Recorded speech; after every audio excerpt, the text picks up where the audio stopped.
नमस्कार मित्रांनो, मी आहे doctor Umesh. As a clinical sexologist म्हणून गेल्या 40 वर्षापासून मी तुम्हाला शास्त्रीय मार्गदर्शन देण्याचा नेहमी प्रयत्न करतो आहे आणि 10 लाख रुग्णांचा माझ्या पाठीशी अनुभव असल्यामुळे जे की त्यांचे कंप्लेंट होते, त्यांची काही हिस्ट्री होती, त्याच बेसिसवर मी नेहमी व्हिडिओ तयार करीत आहे। आणि हे खरोखर सायंटिफिक व्हिडिओ जर तुम्हाला आवडत असतील तर नक्की तुम्ही शेअर करा, लाईक करा, माझ्या चॅनलला सबस्क्राईब करा। मित्रांनो, आज मी 40 वर्षापासून प्रॅक्टिस करीत आहे आणि माझा एक उद्देश आहे की कोणत्याही डॉक्टरांच्या सल्ल्याविना किंवा ऑनलाईन औषधी विना किंवा स्वतःच्या मनाने किंवा मेडिकल स्टोअर्सवर जाऊन औषधी न घेता जर तुमचं लैंगिक आयुष्य कसं चांगलं होऊ शकतं त्यासाठी मी अहोरात्र प्रयत्न करीत आहे। तर मित्रांनो, माझा नेहमी सांगायचा एक उद्देश असतो की चांगलं लैंगिक आयुष्य जगण्यासाठी तुम्हा दोघांना जे की लैंगिक आयुष्य जे असते ते दोघांनी जगायचं असतं, म्हणून दोघांनी पण आपल्या हेल्थकडे लक्ष देणं अत्यंत गरजेचं असतं। जर दोघांनी आपल्या हेल्थकडे लक्ष दिलं, दोघांनी आपली फिगर आणि आपलं स्टॅमिना पॉवर जर मेंटेन केला, एक्सरसाइज करून किंवा बॅलन्स डाएट घेऊन, तरच आपलं सेक्शुअल लाईफ म्हणा किंवा इंटिमेट लाईफ चांगलं होऊ शकतं, हे लक्षात ठेवा।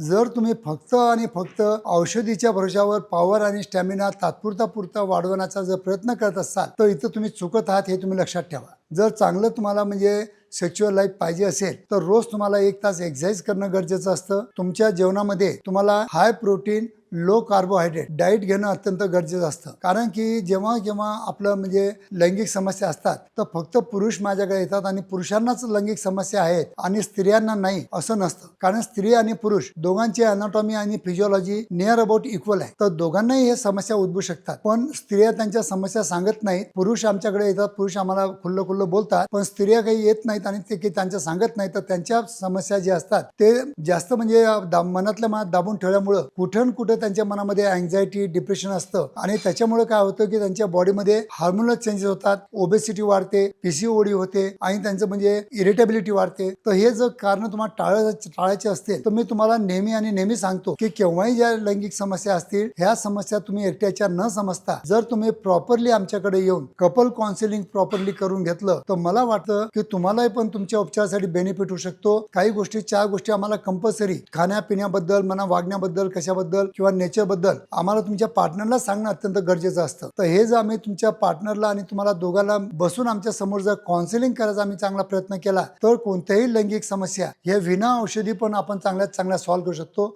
हे इथं लक्षात ठेवा। धन्यवाद मित्रांनो।